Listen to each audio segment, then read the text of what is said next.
Education അക്കൗണ്ടിലേക്ക് എല്ലാവർക്കും സ്വാഗതം. UGCയും 28 യൂണിവേഴ്സിറ്റികളും ഇൻസ്റ്റിറ്റ്യൂട്ടും അടക്കമുള്ളവരുടെ കേസ് സുപ്രീം കോടതിയിൽ 14/2/2025 അതായത് ഫെബ്രുവരിയിൽ 14/2/2025 ഹിയറിംഗ് നടക്കുമെന്ന് യാതൊരു ഉറപ്പുമില്ല. ഒരു 90% ചാൻസ് ഇല്ല, 10% ഞാൻ മുമ്പോട്ട് വയ്ക്കുന്നുള്ളൂ.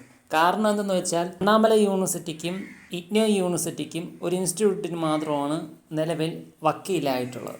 വേറെ ആർക്കും ഇതുവരെ വക്കീൽ ആയിട്ടില്ല. 28 യൂണിവേഴ്സിറ്റികളും അതിൻ്റെ കൂടെ ഇൻസ്റ്റിറ്റ്യൂട്ടും ഉണ്ട്. ആകെ മൊത്തം 26 പേർക്ക് അഡ്വക്കേറ്റ് ആവണം. ഇമ്പോർട്ടൻ്റ് ആയിട്ട് നോക്കുമ്പോൾ അണ്ണാമല യൂണിവേഴ്സിറ്റിക്കും IGNOയ്ക്കും മാത്രം വക്കീലുണ്ട്. അണ്ണാമല യൂണിവേഴ്സിറ്റിക്ക് ടോമി ചാക്കോയും IGNOU യൂണിവേഴ്സിറ്റിക്ക് മിറ്റർ എന്ന് പറഞ്ഞ അഡ്വക്കേറ്റും കൂടെയാണ് ഉള്ളത്. UGCയുടെ അഡ്വക്കേറ്റ് എല്ലാവർക്കും അറിയാമല്ലോ, അപൂർവക്കുറപ്പാണ്. അപ്പോൾ ബാക്കി 26 പേർക്കും വക്കീലായിട്ടില്ല. ഈ ഇൻസ്റ്റിറ്റ്യൂട്ട് വലിയ ഇമ്പോർട്ടൻ്റ് ഒന്നുമല്ല, യൂണിവേഴ്സിറ്റികളാണ് ഇമ്പോർട്ടൻ്റ് ഉള്ളത്.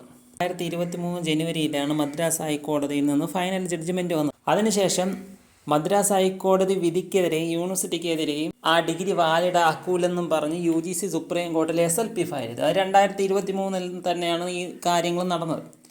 അതിനുശേഷം ഇവിടെ അണ്ണാമല യൂണിവേഴ്സിറ്റിയുടെ ഭാഗത്ത് മാത്രമേ വക്കീൽ ഒരിക്കൽ ഹാജരായിട്ടുള്ളൂ സുപ്രീം കോടതിയിൽ. അവർ വെച്ച വക്കീൽ ഭാരതിയാറിൻ്റെ ഭാഗത്തോ ഭാരതിയാർ യൂണിവേഴ്സിറ്റി വെച്ചിട്ടില്ല. ഭാരതിയാർ യൂണിവേഴ്സിറ്റി അവരുടെ ഭാഗത്തു നിന്ന് വക്കീലിനെ ഇത്രയും ദിവസമായിട്ട് വെച്ചിട്ടില്ല.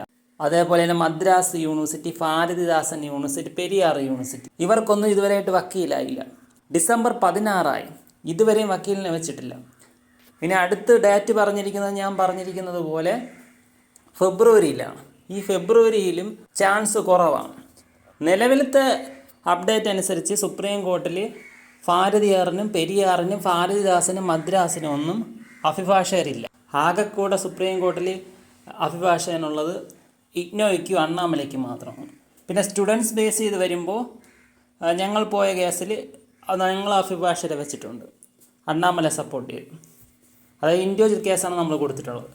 കഴിഞ്ഞ വീഡിയോകളിൽ ഞാൻ പറഞ്ഞിട്ടുണ്ട്. അപ്പോൾ അണ്ണാമല യൂണിവേഴ്സിറ്റി ബേസ് ചെയ്ത് നമ്മൾ നോക്കുമ്പോൾ ടോമി ചാക്കോ യൂണിവേഴ്സിറ്റിയുടെ ഭാഗത്ത് വെച്ചിട്ടുണ്ട്, നമ്മളെ ഭാഗത്തുനിന്ന് നമ്മൾ വക്കീലിനെ വെച്ചിട്ടുണ്ട്. മറ്റ് ഭാരതീയർ മുതലുള്ള യൂണിവേഴ്സിറ്റികൾക്കൊന്നും വക്കീലില്ല. ഇപ്പോൾ സുപ്രീം കോടതിയിൽ കേസിലിരിക്കുന്നത് 2 കാരണങ്ങൾ കൊണ്ടാണ്. ഒന്നാമത്തെ കാരണം UGC അംഗീകാരം ഈ 28 യൂണിവേഴ്സിറ്റികൾക്കും ഇല്ല. രണ്ടാമത്തെ കാരണം AICTE അംഗീകാരം ആർക്കും ഇല്ല. ഈ 2 കാരണങ്ങൾ കൊണ്ടാണ് സുപ്രീം കോടതിയിൽ കേസിലിരിക്കുന്നത്. UGC അപ്രൂവലും ഇല്ല, AICTE ഡിപ്ലോമ കോഴ്സിനൊന്നും ആർക്കും അംഗീകാരമില്ല. 2 UGC സുപ്രീം കോടതിയിൽ പോയിരിക്കുന്നത്. ഡെബിൻ്റെ പ്രശ്നമുണ്ട്, AICTE സംബന്ധിച്ചും പ്രശ്നമുണ്ട്.